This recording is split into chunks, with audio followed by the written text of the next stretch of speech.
Hi, and welcome to Movements and Styles in Art History by high school art and design teacher Joshua Smith. Each semester, students like you find themselves enrolled in art class for the first time. Ideally, you enroll because you have a passion for art and want to explore that passion to create something you can be proud of. While this is an admirable goal, just like any subject, to really master it, you must first understand the history of how that subject got to be where it is today. So, for this first module, we will explore 6 important movements and styles in the history of art: what they are, when they happened, and what they meant. From the 1870s and Impressionism to the 1950s and pop art, we will explore the huge variety of art movements that have continually made an impact on our past and present society and culture. First up, Impressionism. Taking place from 1870 to 1890, Impressionism was the name given to a colorful style of painting in France at the end of the 19th century. The Impressionists searched for a more exact analysis of the effects of color and light in nature. In short, they sought to capture the atmosphere of a particular time of day or the effects of different weather conditions. They often worked outdoors and applied their paint in small, brightly colored strokes, which meant sacrificing much of the outline and detail of their subject. Next, the second movement is Expressionism. Spanning 1905 to 1925, Expressionism was a style of art that is charged with emotional or spiritual vision of the world. The expressive paintings of Vincent van Gogh and Edvard Munch influenced the Expressionists. Beginning in Germany and the surrounding areas, Expressionists also drew their inspiration from German Gothic and primitive art. Third, let's examine the movement of Cubism.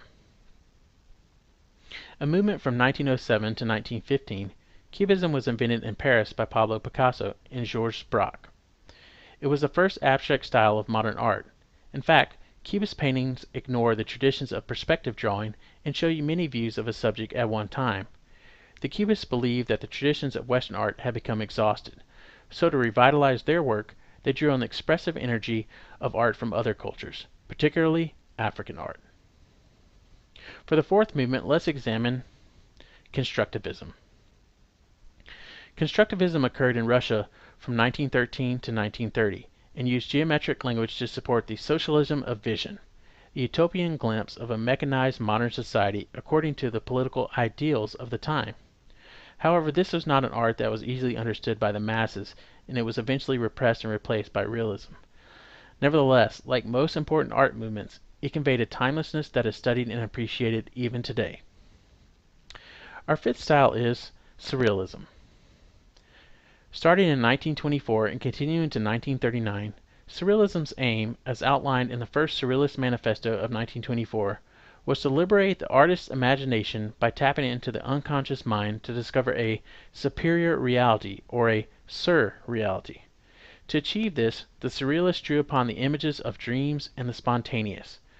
The look of the Surrealist art was inspired by the irrational juxtaposition of images in collages, metaphysical art, and both primitive and outsider art. Lastly, our final movement we'll examine is pop art.